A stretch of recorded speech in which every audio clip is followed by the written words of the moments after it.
शालिनी नागेश थोरात. माझे नाव सलोनी मधुकर राव. आमच्या प्रयोगाचे नाव विद्राव्य पदार्थ व अविद्राव्य पदार्थ. प्रयोगाचे साहित्य: 2 काचेचे ग्लास, साखर, मीठ, चाळणी, खडे आणि गोड तेल.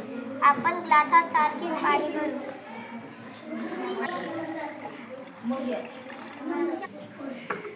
नंतर आपण एका याच्यात साखर टाकू.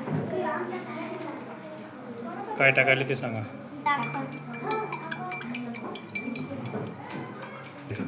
आता आम्ही त्याला चमच्याने हलवायलो. आपण पाहू शकतो की साखर विरघळायली. आपण आता दुसऱ्या याच्यात मीठ टाकू. आपण त्यालाही चमच्याने हलवू. आपण पाहू शकतो मीठ विरघळले. आपण एका ग्लासात तेल काढलेले आहे. आपण त्यात साखर टाकू आणि त्याला हलवू.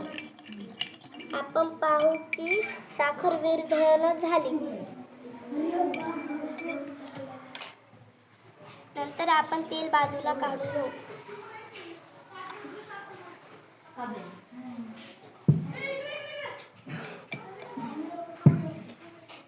काय राहिलं? साखर तसाच तशी राहिली.